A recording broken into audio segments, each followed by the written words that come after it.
Good evening and welcome. Tonight's Community of Practice meeting is going to be focusing on energy coaching. So we're happy you're all with us tonight. I'm Nathan Scott, the Executive Director of Mass Energize. And as you know, each month we have a community conversation about different topics. So we're looking forward to the conversation tonight, and thank you all for joining us. Okay, well, tonight is hopefully it's going to be a lively conversation. Instead of having kind of a formal presentation, which, as you know, in the past, what we've tried to do is kind of alternate between having kind of a formal presentation and having more of a discussion-based evening. Last month, we had several presenters talking about things that we can do to support lower income residents in our communities. Tonight, it's going to be more discussion-based. And our very own Stephen Bright from the HeatSmart Alliance and also Mass Energize is going to be leading a conversation on coaching. Steve, as you know, is the co-founder of the HeatSmart Alliance, has lots and lots of experience coaching. He is at the HeatSmart Alliance. They have several working groups, and he is the lead on the coaching working group and has personally coached close to, I think, 50 people on various aspects of, I think it's all heat pump coaching. So Steve is an experienced coach and is going to be leading kind of hopefully a participatory discussion that will include all of you and your experiences with coaching as well. So without further ado, Steve, take it away. All right, thanks, Nathan. Hi, everybody. I'm glad to see lots of familiar faces from other coaching programs, because you're going to be, I hope, contributing a lot tonight. So what I want to do is just speak briefly, less than 10 minutes, and Nathan's going to step on my toes if I go more than 10 minutes, just to set the stage, and then get all of you contributing. But I'll try to structure it, but I do want to, the bulk of the time that we're going to spend, have folks in the room contributing their experience with their local coaching programs. So let's see. All right, so what I want to do is this brief background on the HeatSmart Alliance and our heat pump coaching within the Alliance. And then I've been collecting over the last couple months, and I've spoken directly with many of the people involved in the local coaching programs to get and collect this information. So just sort of give an overview of the community-based coaching programs that I'm aware of, and hopefully they're ones I'm not aware of, but I think I have a pretty good catalog at this point. And then, as I said, sharing and discussing our experiences on these with coaching. So just briefly on the Alliance, our mission is to reduce greenhouse gas emissions by accelerating adoption of energy efficient heat pumps in Massachusetts homes and buildings. And the particular applications that we focus on are home heating and cooling and water heating. But of course, anybody who's doing this knows that weatherization is also an important part of that story.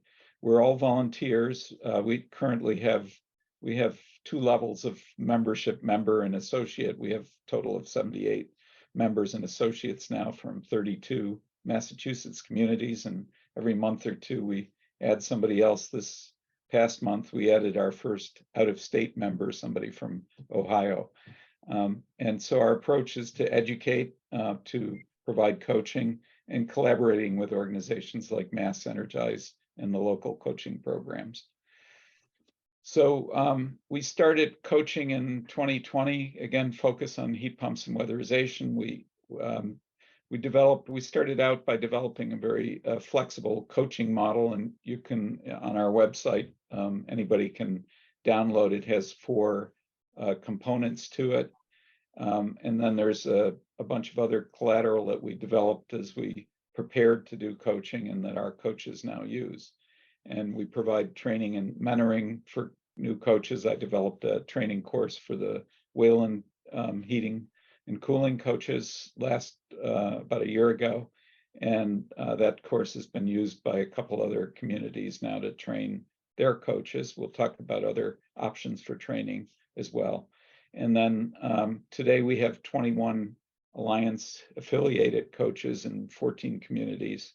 Some of them, more than 50%, are really primarily coaching via their community-based programs, but have joined the HeatSmart Alliance and participate in our activities. So this may be obvious, but it's worth saying, why do energy coaching? Because it's an awful high-touch way to decarbonize. And we all know, if you've tried to decarbonize your own home, that despite all these incentives, that it can be quite daunting to knowing what steps to take. And some of the steps, like rooftop solar and HeatSmart and heat pumps, are even more involved. And so it's really helpful to have one-on-one help from somebody who's gone up the learning curve. Another aspect of this decarbonizing, it's not something you've probably done before, or maybe will ever do again. So you have to go up a pretty steep learning curve. So it's helpful to have somebody who's done it at your side. And we recognize that it has to be flexible, that particularly if you're using volunteers, that you have to be flexible about the time they put in, as well as what skills they come to the task with and what you can train them. And we're also flexible in some cases to a mixed model of volunteers and paid professionals doing it. It should be client driven. It could be one consultation to ongoing support. Often with heat pumps, there'll be multiple discussions with somebody who's adopting heat pumps, and adaptable to the local needs and coach abilities. So I mentioned that I've been tracking what's going on, and this is just a chart. As best I could, I tried to figure out the start date of each program based on when they actually started coaching clients, not when they started training the coaches, but started coaching clients. And you can see there's been really rapid growth over the last year particularly. And I have the communities that I'm aware of on the left side here, and we have representatives from, I think, at least 3 or 4 of these communities present today, maybe more. And so that's why I'm hoping to have this discussion amongst us.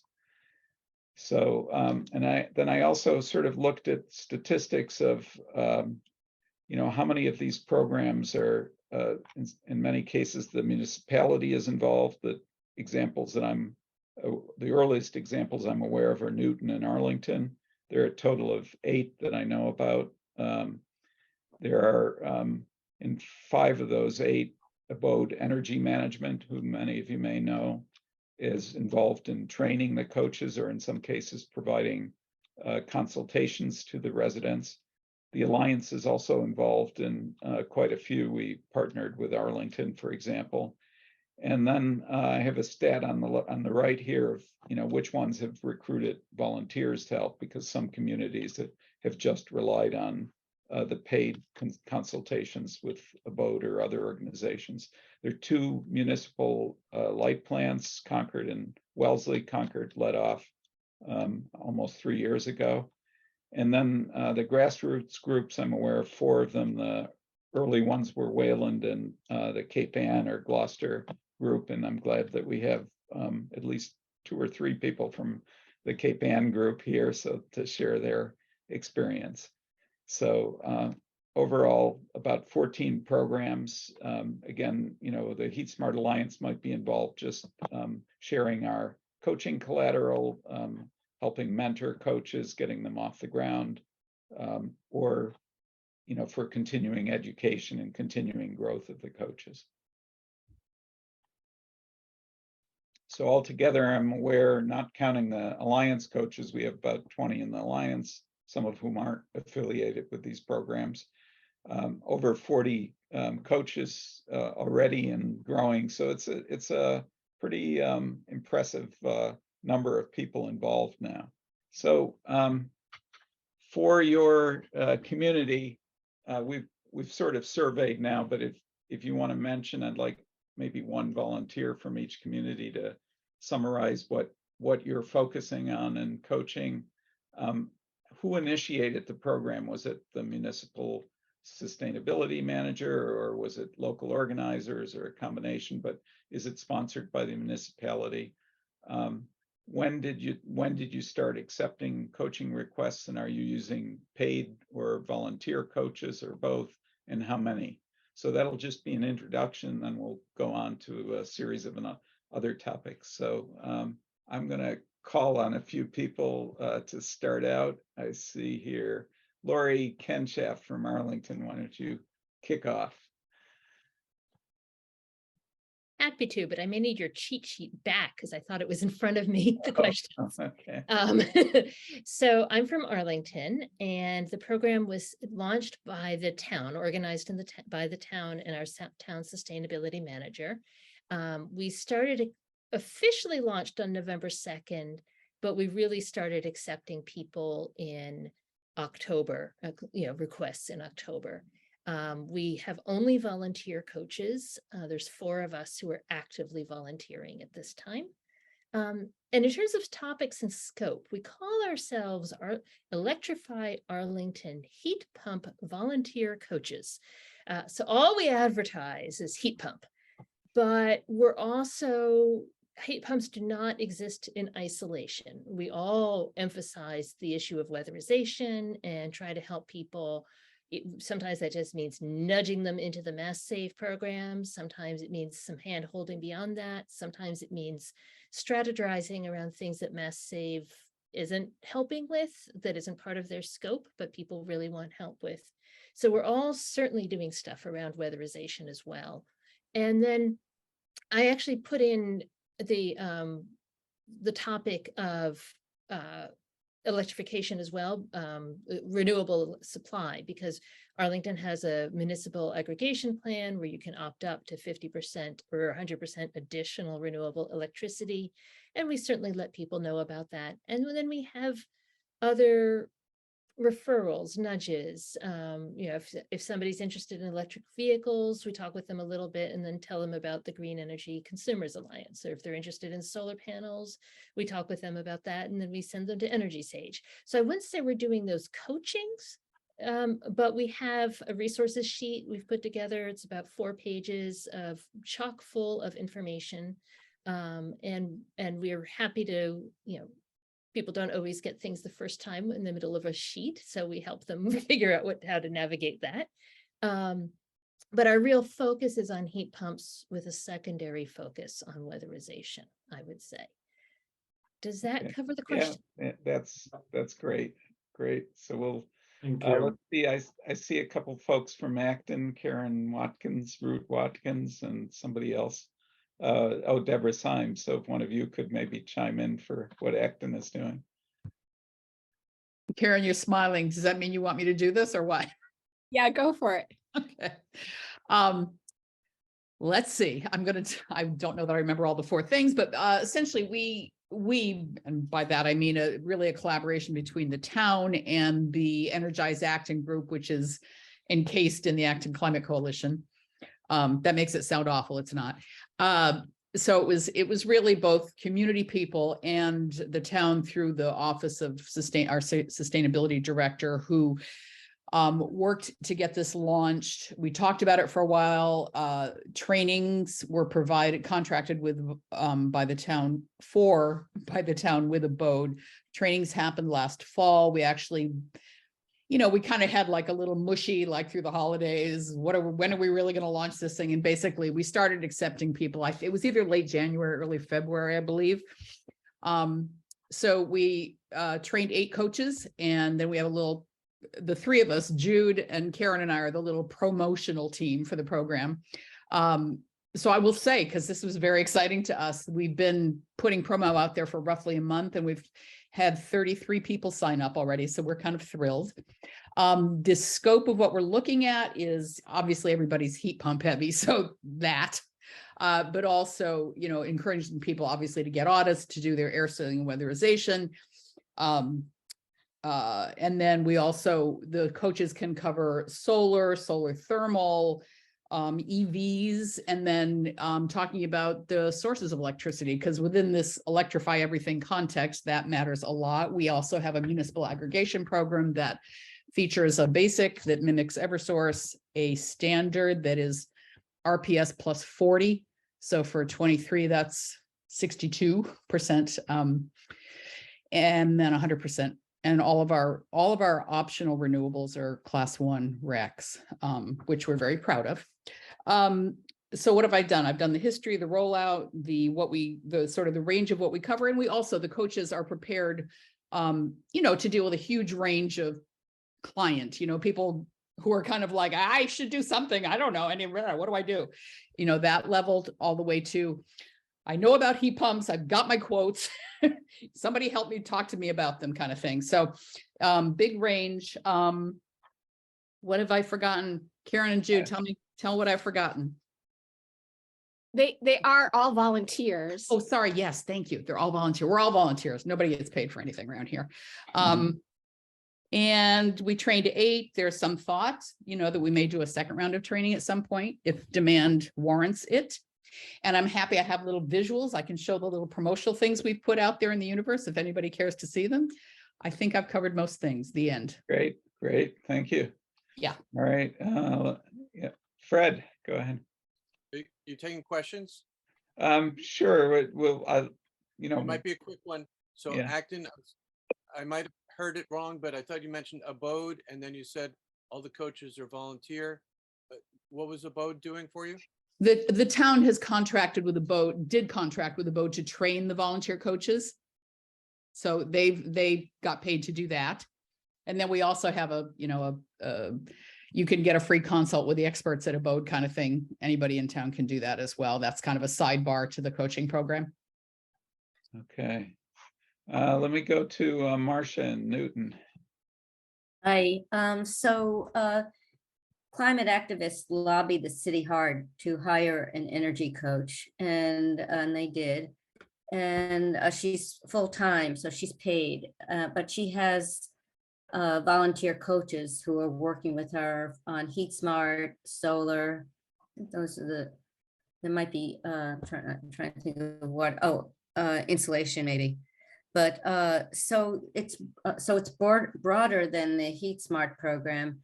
Our coaches talk about any home energy topics, and they talk at any point in the home energy project timing, from just the beginning to learn about green homes to post installation questions about rebates or maintenance, those kinds of things. The city recommends Endless Energy as our partner home performance contractor for mass save energy assessments and weatherization. And they have,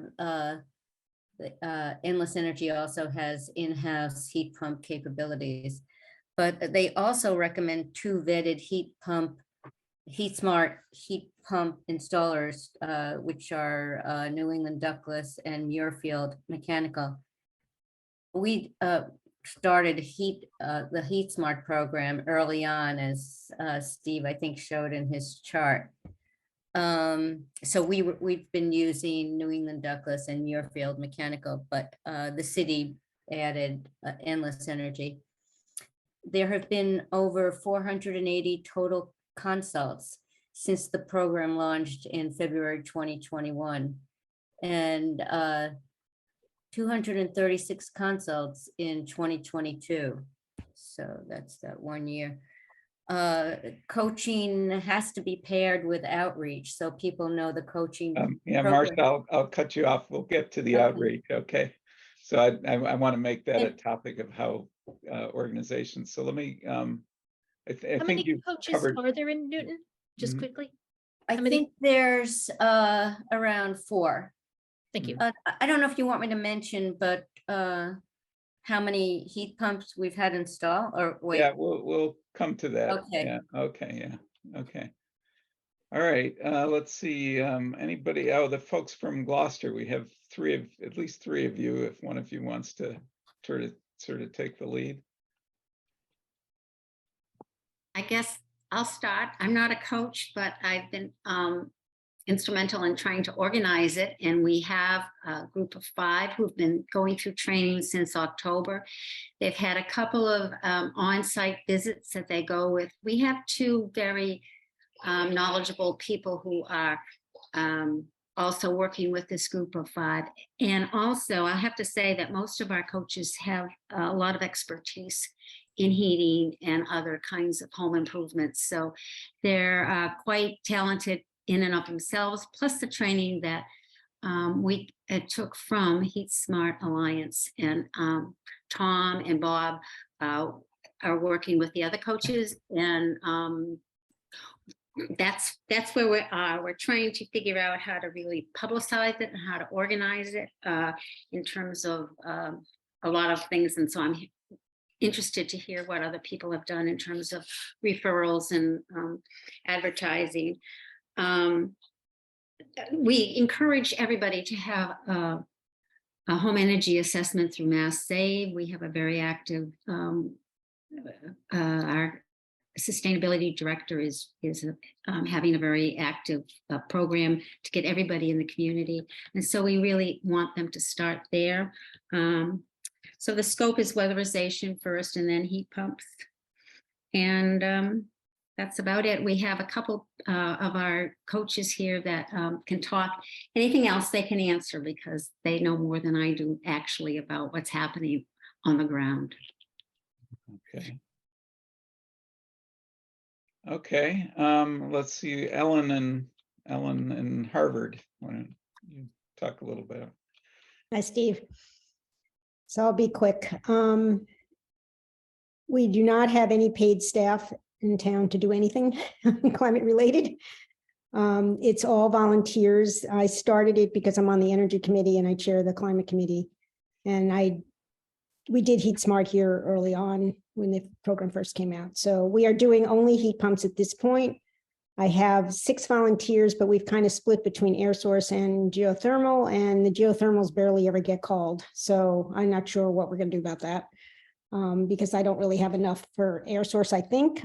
And Earth Day, we're going to try. We have an Earth Day event. Thanks to Kat and Wayland, we're going to run our program again around town, and we're going to try to launch, but I'm curious to see what everybody's doing because I'm getting really concerned about how many people we can handle with the coaches that we have, and who are, some are trained and some are not. And so that's my concern. I'm not sure how to roll it out with fearing being inundated. And the last thing I'd say is one of the coaches who's doing it, I think he found his life. He loves it so much. I mean, maybe he can do them all, but I don't know. He's really enjoying it. So he's found his calling. So that's a good thing. Great, thanks. All right, anybody else from another town who hasn't spoken yet? Kat. Sure. Here in Wayland, I always think that our coaching history goes back to 2012 when we did our first Solarize program here. And I was a solo coach for that. And I was also the returning solo coach in 2017 for Solarize. So we have a long history of coaching in Wayland. And for the moment, we have 14 coaches. And we have a sort of an overall coach, the home energy coach. Then we have heat pump coaches, rooftop solar coaches, that's myself and 2 others. We have a community solar coach because that can be a pretty tricky thing. So we have 1 person taking care of that. We have a native gardening coach, an electric vehicle coach, actually 2 of them, and an electric bike coach as well. Those are always fun. So we started back then, and so it's going well. We're all volunteers. Thank you. Anybody else? Okay. So I am curious. The next question I'll put up, it's again 4 parts. You don't have to answer all of them. Getting your program kicked off. We talked about, I think one thing that I know might be interested to some of the folks who are just getting started or thinking about it. How did you recruit coaches? We talked a bit about the training, so I'm more curious to hear, for those who had training, what do you think could be improved about the training? And do you have any plans to continue training the coaches? Because you know, to keep continuous improvement of the coaching, and also to bring on board new coaches. So maybe a few of you could respond to that question, and then we'll keep this going. And I put the questions in the chat. Thank you. Looks like Marcia's got a comment or something to share. Well, I think they came, they sort of went through the processes themselves. And our heat pump coach was our solar coach before he became the heat pump, and he just like learned, on his own. We were part of the Mass Save HeatSmart program. So in our case, so I think it's great that Steve has the HeatSmart Alliance. Mm-hmm. Yeah, and Craig has been participating in the Alliance for a couple of years. Right, so he must have learned through that too. Yeah. He's so competent. And we have somebody, Bob Persons. I don't know if you met him. He's another coach, and I don't know where he was trained, but I think does the HeatSmart Alliance also go further than the heat pumps, or it sticks to really heat pumps? We're mainly focused on heat pumps, yeah. So I think that's it. How were they trained? That's a very good question. But remember, we have the energy coach. So between all of them, they put their heads together, and then they have a tremendous amount of expertise. Okay, thank you. Other thoughts on training and recruiting and training, actually? All right, Deborah, yeah. Yeah, I'm just quickly. We put a sort of all call out through. So there are really 3 or 4 kind of environment and climate groups in town. And we put a little all call kind of social media thing out saying, hey, does this stuff float your boat? If you're interested in the possibility of getting trained as a coach, contact us, yada, yada, yada. So we probably had about, let's say maybe, somewhere between, I can't remember now, 12 to 14 people respond with interest. And so a couple of people from town staff and I interview, and one other person, I'm forgetting who that was now, maybe you guys remember, the 4th person helped interview all these people, and we went through a whole thing and then chose 8 because that was the limit we had for the first round of training. The training was 3 4-hour sessions, right, Karen and Jude? Yeah. And you guys may have something to say about that. I think, with a look back, I would, if I were Empress of the Realm and redesigning it, I would probably spread out some of the intense focus on heat pumps and give a little more ballast to some of the other areas, because it was a huge deep dive on heat pumps. Yet the coaching program is really supposed to address a whole bunch of other things. I don't know, Jude or Karen, whether you want to say anything around that as well, about what might have improved the training.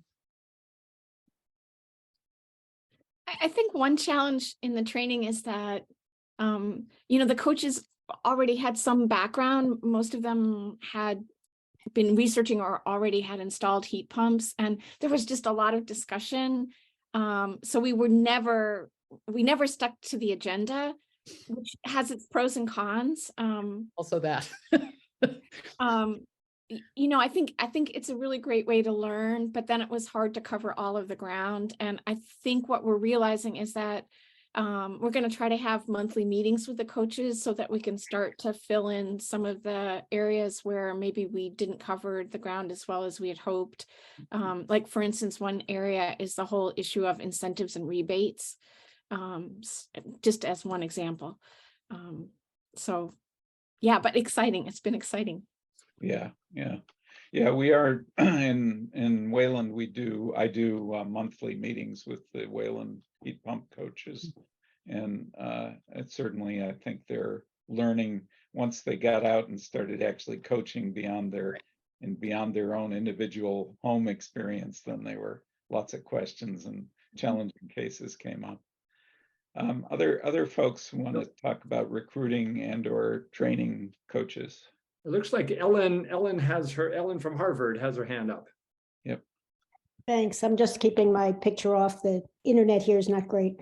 So we did the show and tell around town, and it ended up that some of the people who decided to open their homes were really knowledgeable, and that's how we found people.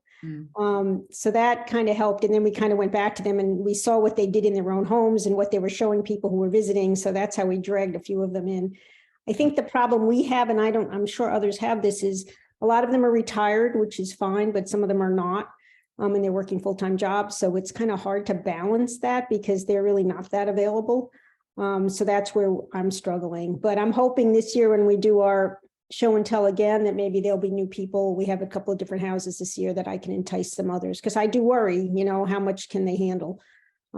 Training would be important. I know, Steve, that's come up with our group, and we'll have to figure that out somehow to get them trained, or some of them may have to train the others, because I don't know what to do with the ones that work. It's just too hard. Yeah, thank you. Let's see, Lori and then Kat. Sure. So Arlington has a very thick network of activist groups of various kinds, and climate particularly, but also other types of things. So most of the recruitment was done by word of mouth. And then the town sustainability manager interviewed everybody. I forget how many people she said she interviewed. It was 10 or 12 or something like that. And we had funds to train 5 people. And then unfortunately, one of them dropped out right after the training. So we have 4 coaches. We were the first, I believe, the first group of of heat pump coaches trained by Abode.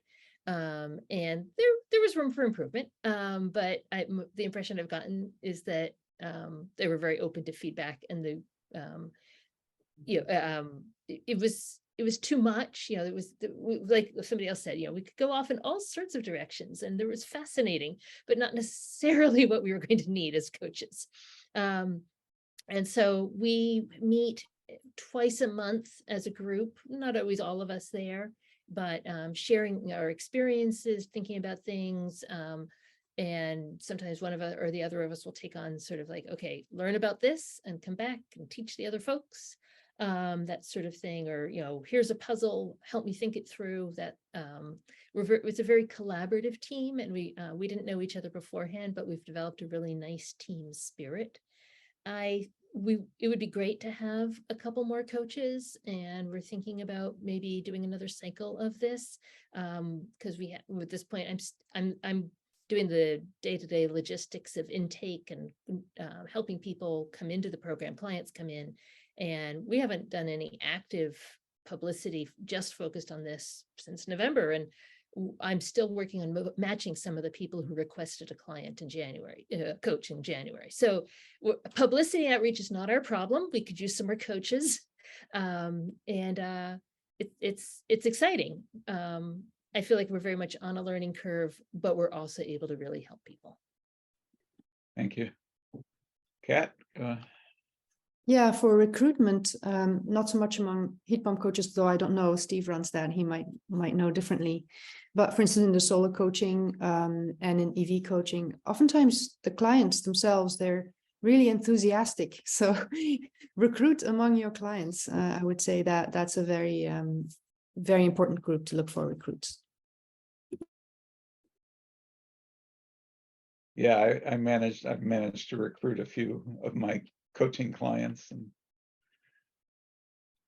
all right, let's we're moving along, and the clock's moving along. I'm going to jump to a 4th topic, which is how and we've touched on a little bit about how you're creating demand for coaching. What outreach are you doing, and then what have you found to be most effective in terms of recruiting coaching clients? And then again, we've already talked about this a little bit. How do you balance the demand and the supply of coaches? As you've either got too much, or it's either feast or famine, but that's always been true in the consulting business. So if some of the folks running local programs can comment on those outreach and what works, and balancing supply and demand.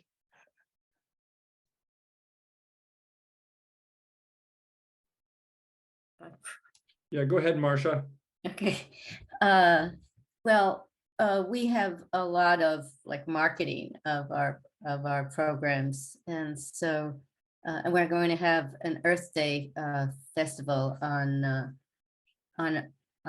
April 23rd. But we have an e-newsletter that has like 2,800 people on it, and the mayor has supported it. If you can get support from selectmen or city councilors, mayors, those kinds of people to publicize it, that's a way to get the word out. But we're also doing, actually, I think Nathan has seen it. We put together a video that I'll be glad, if you want to share that with everybody. And then we're working on this kiosk project. We're trying to think of creative ways, not just to hand out a flyer, but we have somebody who's building a kiosk that's going to have revolving cubes with the actions that you can take on it. It's going to go in a public place. We got a grant to build that. So, it's like trying to think of creative ways to engage people that, so, handing out flyers is fine. And word of, speaking directly. Oh, and having webinar programs. We've had a bunch of webinar programs. So, and also cooperation from the library. So those are, I would say, to any community that's kind of just starting out, to reach out to your city leaders, the library, have webinar programs. I bet that, Steve, you must have done some webinars. Yeah, I've done lots of webinars. Yeah, Yeah. there's So always. I think that's a good way to Yeah. do that. All right. Let's see. I see Lori, your hand's up. Yep. So we started with tabling at Arlington's Town Day, which is in September. So that gave us an email list coming into November. And then it's mostly been just the town website, town email list. This is a town-based program, so we have that support. And word of mouth has been huge. But the thing that seemed worth mentioning was that we have a very active community education program in Arlington, and there's a Sustainable Arlington program that keeps doing community education classes on various topics. And that has been a really nice synergy because we get some clients out of each class, but they're also a way to get at a group of people all together in one room at one time, and sort of economy of scale there. So if you have community education, and then we're in their flyers, we're in their booklets, community education program, if you have it, that's been very helpful to us. I have one more, Steve, if you'll have me. Yeah, go ahead, Ken. So in Wayland, through the platform, we know who has what on their to-do list, because people put things on their to-do list of the actions. So we look at that once in a while, and we reach out to folks who have heat pumps on their to-do list, or solar PV or community solar on their to-do list. So we know already through the platform that they're interested. And that's a very good way of, very targeted client recruiting. Great. And Deborah.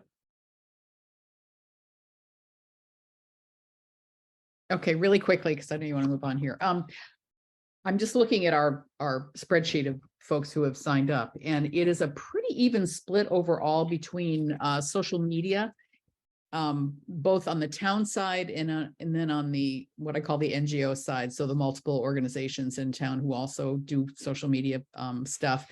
So a fair split between that and then town instruments, so town social media, town newsletter, town website, through the Office of the Sustainability Director. We've also got a PSA running on our local cable TV station. We've got a video in the planning stages.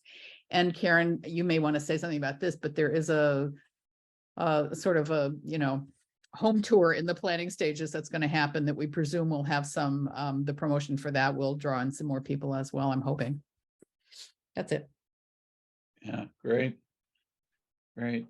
All right. Well, I want to move on to one other, the topic of installer recommendations and referrals. A lot of times when I'm sure many of you have experienced this, people don't realize that coaching would be helpful, but the first question is, can you recommend an installer? whether it's for rooftop solar or certainly for heat pumps, for weatherization. And so I know we've heard from Marcia and Newton that they had 3 installers for heat pumps that they selected, but I'd like to hear from other towns what you're doing around. And I'll just preface this saying, within the HeatSmart Alliance coaching, we try really hard we try to not favor installers. On the other hand, from a practical point of view, in order to help people, you have to give them some names. We generally, for something like heat pumps, we encourage people to get at least 3 estimates, because we think that's important to get different installer viewpoints, different equipment options, different pricing. It's amazing sometimes the price spread. And so each coach has developed within a town or within a region, we have unofficial lists of installers that we will refer people to. We're saying we've had some good experience, but we're not recommending them. So we walk a fine line on it, and it's a continuing source of discussion within the Alliance, how we how installers get on that list, and we do want to be fair to the installers. So I'm curious to hear, and then I know with coaching programs that are connected with a municipality, you have to be very careful about recommending installers. So I'd like to hear from some of the groups on how you're dealing with that difficult issue. David. We've got a new David Kaplan. We've got a new hand up. So let's. Yeah.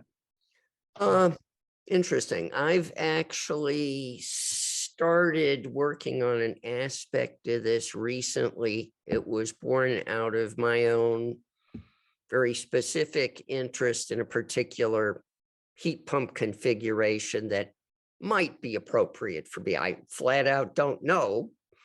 And that's why I've been looking for a company that does it. So far, I've come up empty-handed. There was a point where I went to the Mass Save website and did some filtering, and so that what would probably be the most apropos, started calling companies. Well, I called 4 of the 4, 3 never called me back, and 1 called back, missed me, and didn't return the next call. So I've decided that phone calling is not a way to add a valuable piece of information to this whole thing, which I think is who installs what. We've certainly learned recently that at least most, probably all companies have narrow specialties. If you turn to company X, they only do Mitsubishi, mini split. And if you go to them, that's what they're going to recommend. If the only tool you have is a hammer, then every problem looks like a nail. And in fact, I would go. Yeah. Okay, I would go so far as to say that if anybody is compiling that sort of information, I'd love to know who it is. And if there actually is nobody, I would appreciate if anybody on the call or the people on the call might choose to contact to send me that information. I would be happy to collect it and make it available in whatever means, multiple means, the various people who are involved in this sort of thing chose to do. All right. Well, we may take you up on that. I hope you do. I mean, it's, I like all people, I have flaws, but one of them is not that I'm not willing to put my energy where my mouth is. Great. Okay, let's see, Kat, I'll give you a chance, and then Lori. Thank you, Steve. So the solar coaches in Wayland, we do recommend 3 installers. Like we've sort of arbitrarily chose them because there are many, many to choose from. We keep an eagle eye on them and we interview them, all of that. We really hold them accountable. For instance, there was sort of a half complaint about one of them. The client reached out to the solar coaches. We instantly got in touch with that company and solved the misunderstanding, basically. So it's an experiment we're running. We always ask our clients for solar PV to get at least those 3 recommendations. And we always tell them that in your due diligence, you really should get more, and you could use Energy Sage if you want to. Yeah, we never ourselves, when we sit down with clients and look over those estimates, because they then send us the estimates, we put all the estimates in a spreadsheet, so it's not comparing apples to pears, because even on the solar PV, estimates look very different. Then we sit down with the client and we ask them, look, you could get another estimate or not. So it's very open-ended on the client side, but we do give them guidance, because otherwise it's oftentimes a non-starter if they do not have a recommended vendor. Lori. Yeah, this is a very vexed issue for us, because one of the things we're emphasized as a municipal program is that we cannot recommend or warn against a vendor. And what we are doing is linking to both the Mass Save list and the Abode Energy Management list, which is somewhat more selective, as I understand it. And then sort of gently saying to people, we recommend choosing somebody from the Abode list then we emphasize at least 3 quotes and all of that. But it's something that keeps coming up. And so I'm envious of people, I gather both Wayland and Newton, the programs there feel like they can be more upfront about it's recommending getting who to talk with. And Well, the program in Wayland is not officially a part of the town, so we have more leeway. Exactly. So, and that's one of the big things as I think about how to do expand these programs. How do municipality-based programs either maneuver this better, or should these programs be not attached to municipalities, is one of the things that I've been thinking about a lot recently, as we're struggling with clients who really want more direction than we're allowed to give, and sometimes end up in not great places. That then what do we do with that information? So it's something I'm very interested in hearing other people's experiences on. Yeah. Maybe I think Karen or Deborah in Acton had something to add there. No? Deborah and we're just emailing each other on it. I know. I just wrote it in the chat, but basically, we're lucky because we have this contract with Abode, and because we're a collaborative municipal plus, initiative, we can't be in the business of saying, go to Joe, so we can pass, when people have their quotes in hand, their multiple quotes in hand, we can kind of shovel them off to Abode, which has developed some kind of tool that they use, which I don't really know about, but I understand it exists, that helps people compare quotes, because it is, I've just gone through it myself. It is maddening to try to compare quotes across, different vendors. So that is, a terrific option for us. I think that Abode would be really smart if it would trademark this toolkit and sell it to people or license it to people, because it would be worth a few dollars, I think, to save people the grief of trying to figure out how to compare things. That's all. Karen, you may have more to say. Yeah, I think it's also really helpful that because we have that relationship with Abode, even earlier in the process, when people ask, are there good vendors, we can send them to the Abode website, and they have a list of vendors. And then we can say, oh, somebody in the community had experience with that vendor, you could contact them. But it is a bit of a fine line to walk. And yet everybody really wants to know who the good vendors are. Mm-hmm. Mm-hmm. Yeah, I'll just put in a plug. We're having a we have a monthly meeting for the Alliance on the second Friday of each month. It's early in the morning, 7:30 till 9 in the morning, but Abode is going to be presenting on their quote comparison tool at our May monthly meeting. So if you want to hear more about that.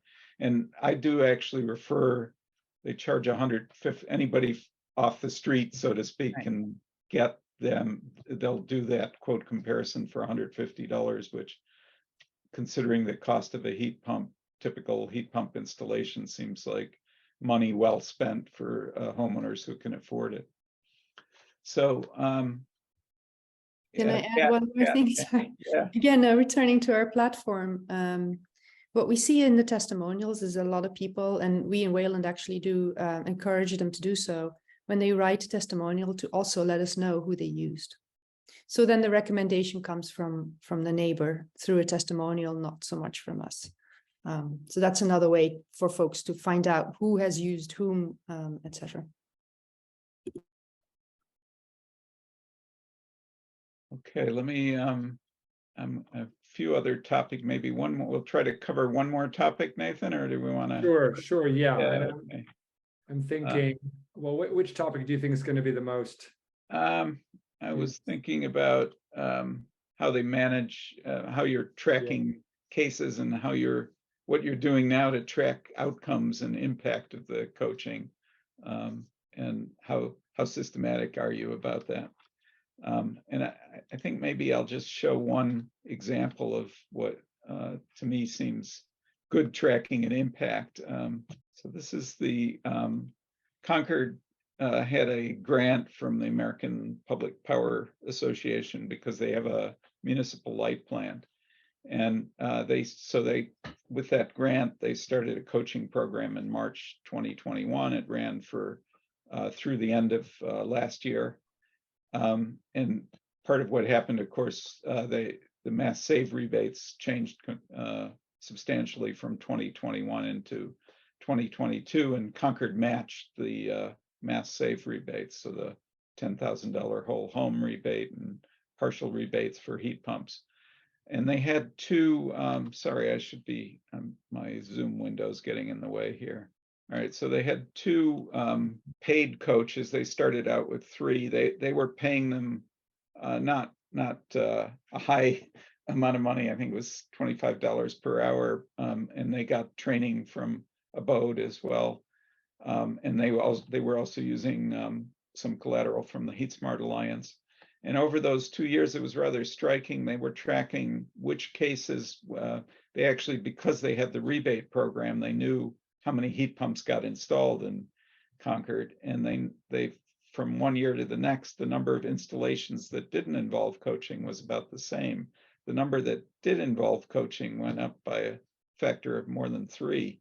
And so that was rather striking. Now, of course, it's hard to say, was that, there was also outreach about the coaching. It's hard to say exactly what the impact of the coaching was here, but it certainly looks encouraging.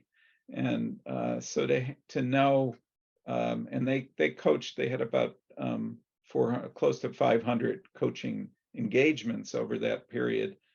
So that this was sort of the number that actually got installed, and heat pumps can take a year or more from the initial coaching discussion before somebody actually does an installation. Sometimes it's a couple of years, but they knew what the outcomes were. So I'm curious to hear what other communities are doing to track these outcomes, and what you're doing to track requests, and then how you follow up with the request to see what actually happened. Because it's one thing to have a conversation with somebody, and quite another to find out what actually happened in that case, and whether the coaching was helpful. So Deborah, you've got your hand up. Yes, but very quickly, because I have to leave the meeting in a couple minutes, and I'm going to let Karen talk about that if she wants to. But the thing I want to ask very quickly is, did I hear you right that Concord matched the mass save incentive? Yes. Where did that funding come from? From I guess from the municipal light plan. Wow. Okay. Thank you. Wow. Yeah.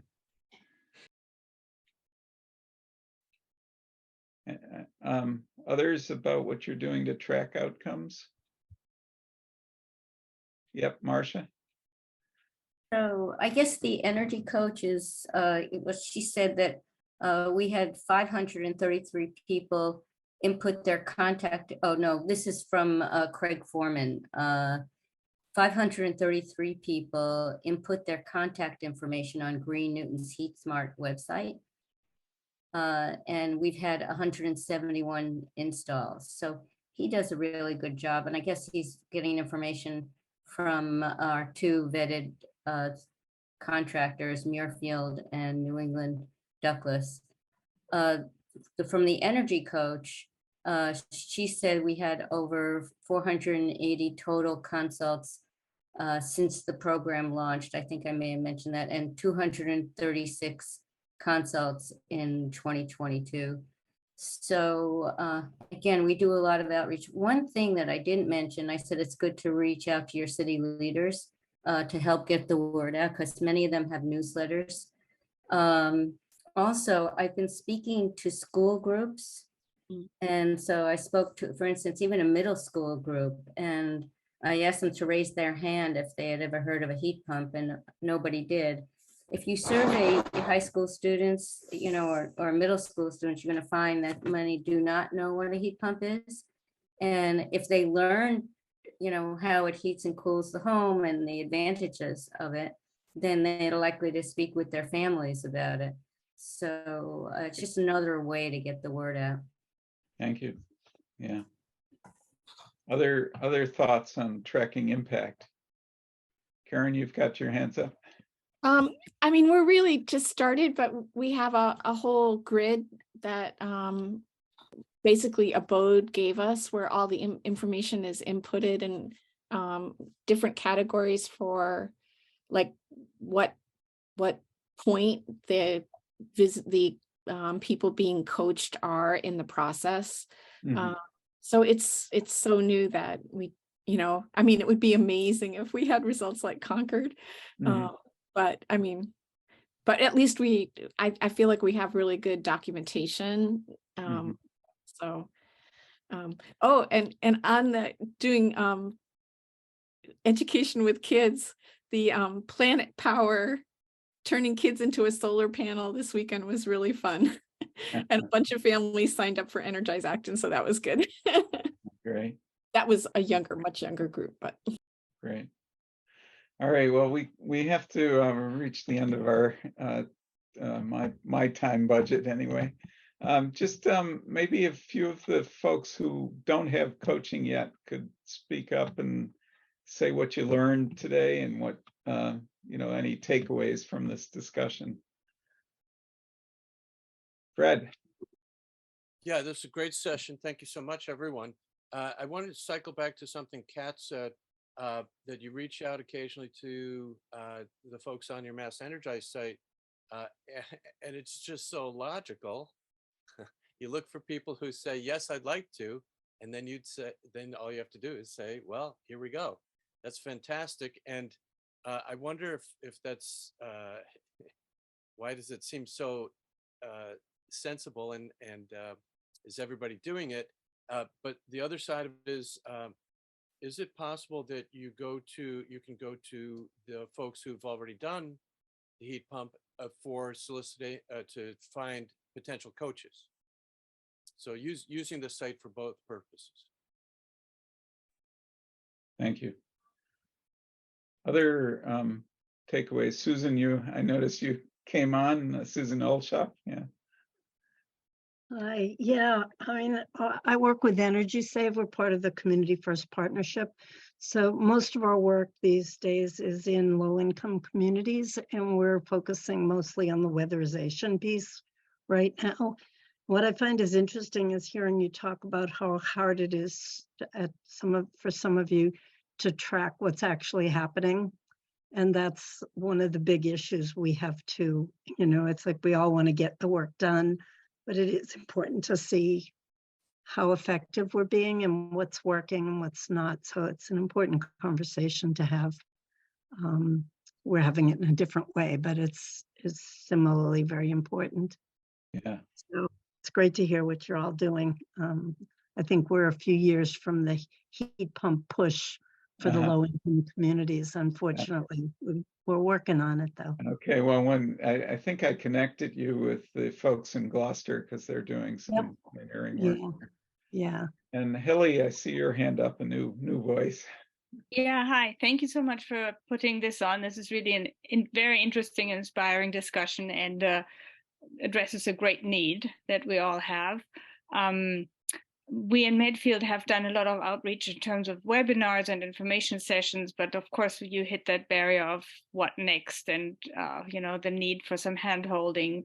And what I really learned is to consider whether to seek municipal input or not, because it does limit you in some way. But also the benefit of having somebody like a Bode in the background. And I would actually be interested in, getting some sort of sense of what it would cost a community to have some Abode support, and whether there's any model where several communities share a contract with Abode, smaller communities.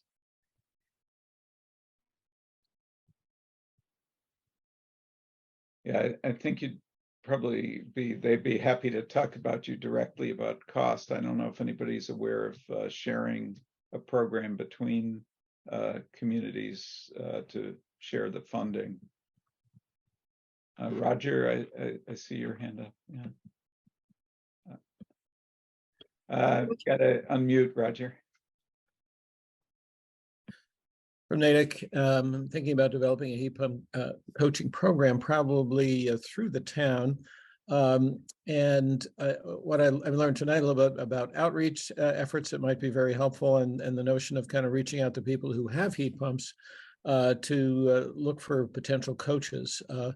We're taking a look. We saw a proposal that Abode provided to Brookline for a very comprehensive coaching program that went beyond just an initial consultation, and we're really going to look closely at that. I don't know if that's different from what others have seen, but I was very impressed with the follow-up and all of the efforts that they were making, besides just a comparison and an initial a virtual coaching option.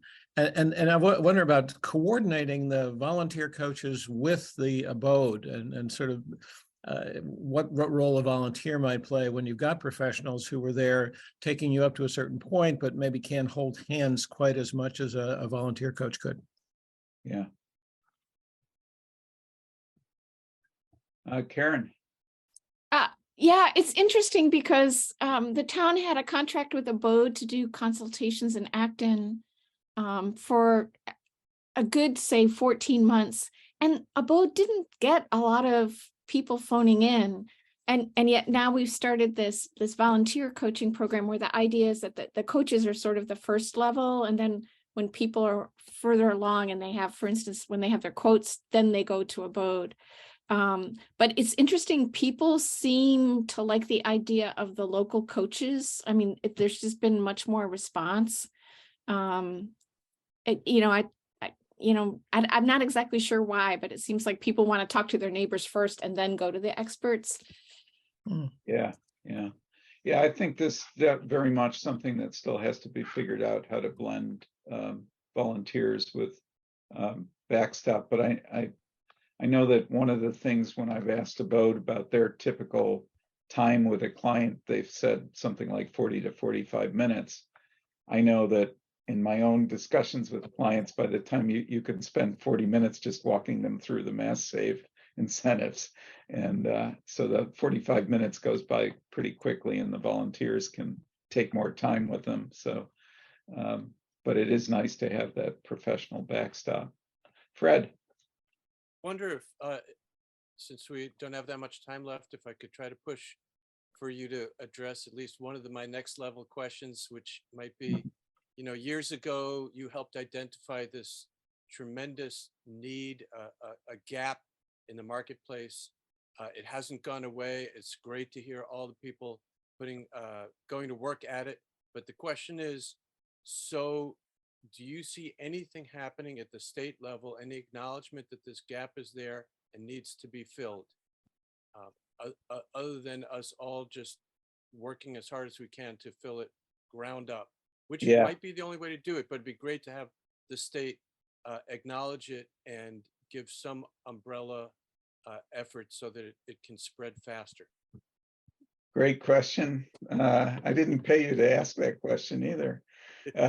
So Bob Zog and I, Bob's the facilitator, the elected facilitator for the HeatSmart Alliance. About 3-4 months ago, we wrote a vision for scaling coaching, and we've been going around talking to organizations, some at the local level and some at the state level. We haven't made contact yet with the big wigs at the DOER and in the current administration, but we've had some, I'll just say, some very encouraging discussions about some larger entities that, and because we totally agree from our experience, this isn't to really scale coaching. It's not something that it's going to require support from, ideally, in our view, there'd be some central organization behind the scenes that's providing infrastructure and funding for these efforts and training and so forth.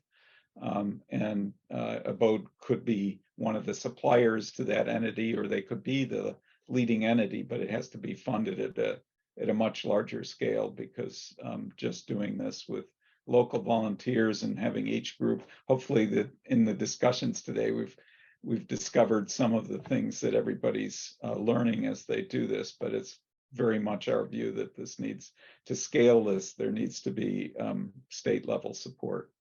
So thanks for the question. I think when you get in that door, Steve, tell them these 20 people here today agree.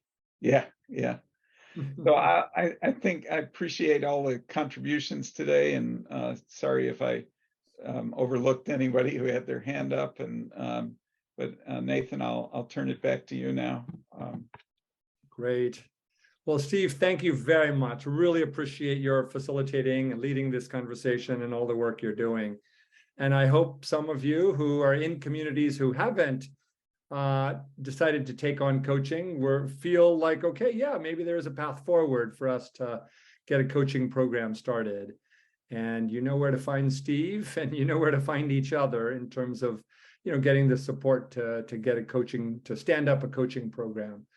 So we're almost done with the evening. So there's just a few other things I just want to let folks know about. The next meeting of our community practice, again, it's always on the second Monday. So that's going to be April 10th. You can put it in your calendars. I'll be sending out a reminder. But April 10th, 7:15 is the time that our Zoom meetings start. And I just would love to get a few thoughts, comments. We always like to be responsive to the topics that you all would like to have discussed or to hear about or to pursue or to maybe get a presentation on. I know that Earth Day is coming up, and it's obviously April 10th is a little late to be talking about what you should be doing for Earth Day, but maybe there's some other topics. So could we just take maybe 5 minutes, and I'd love to hear any thoughts or ideas or requests for either topics for next month or topics for the next few months.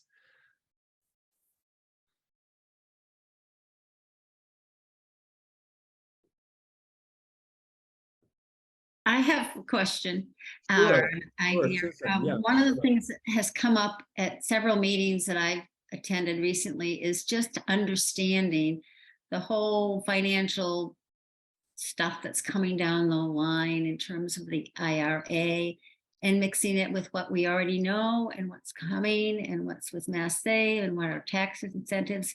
It's all very confusing. Not confusing. Well, it is confusing, but I think, we have a lot to learn and a lot to organize in our brains, and maybe some help along those lines would be good for some people. For example, the heat pumps, you can fund them a variety of ways. And how's the best way to present that to people so they don't become totally overwhelmed? And the same with solar, the same with, geothermal, a lot of things. Sure. Yeah, thank you, Susan. And we have done some presentations, and we do have more information on the IRA and the incentive programs. But I think that is an important topic that continues to be of interest. Okay, other questions, or not so much questions, but other thoughts or requests? Because again, we can plan out the kind of list of topics here, but I really want to be responsive to the kinds of things you'd like to hear about or talk about, hear from your peers about.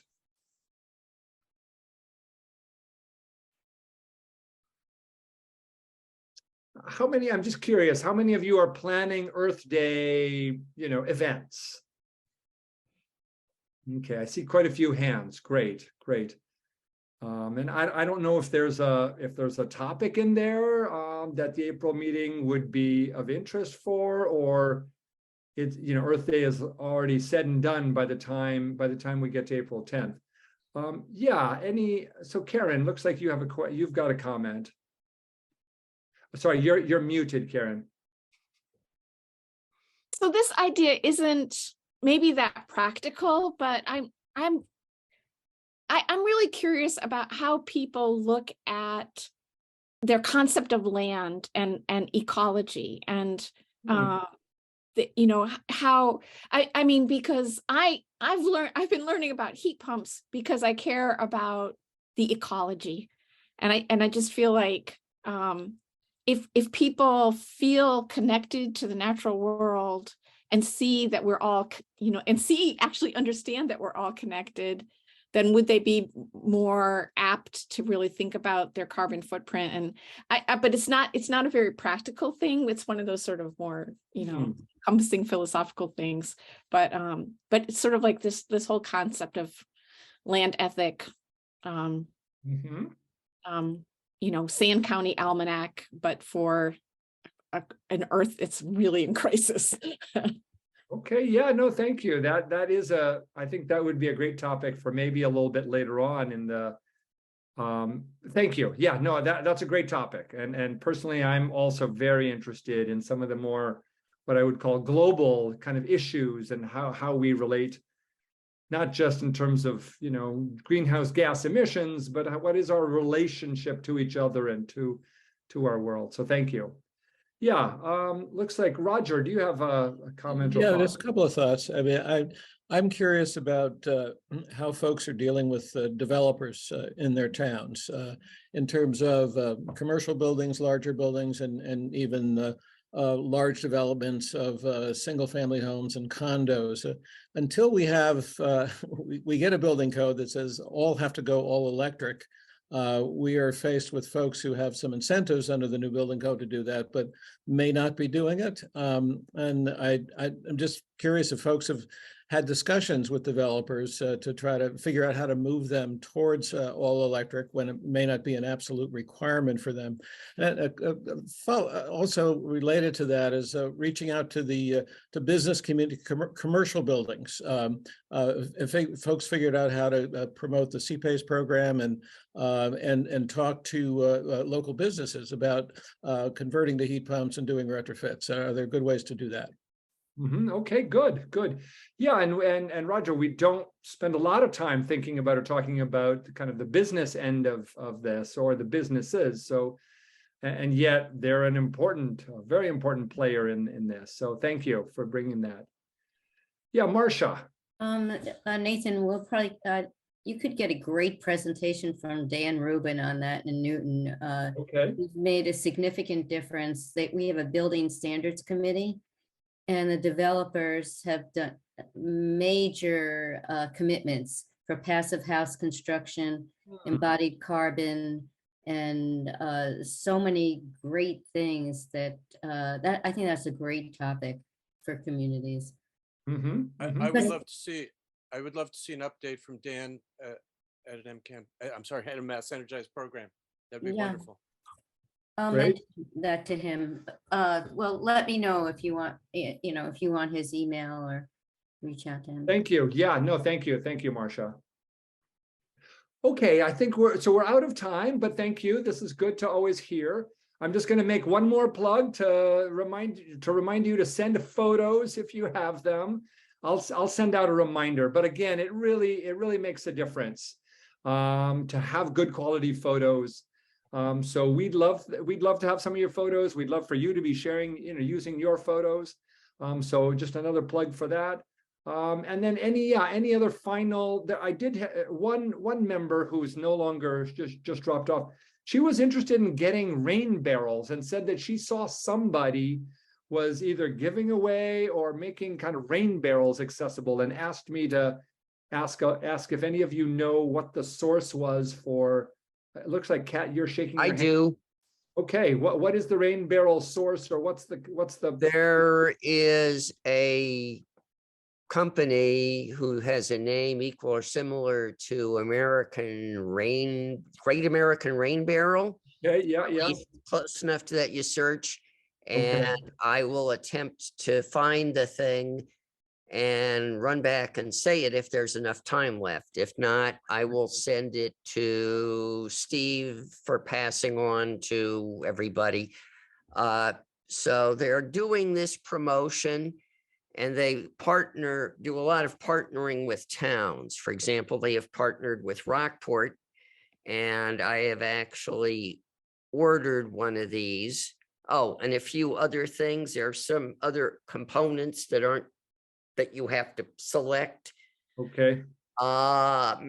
So Rockport, and you can go onto this company's website and see if your community's in it, but it's likely that if your community is in it, they've notified you. I know I did receive something printed that I didn't solicit. It seems like it's a good program.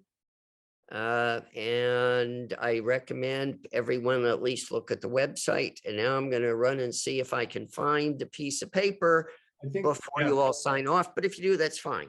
Yeah, and thank you. We actually, Ellen has already put it in the chat. So even better.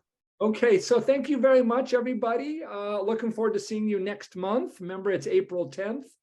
But thank you for your time, and thank you for your participation tonight. Good night.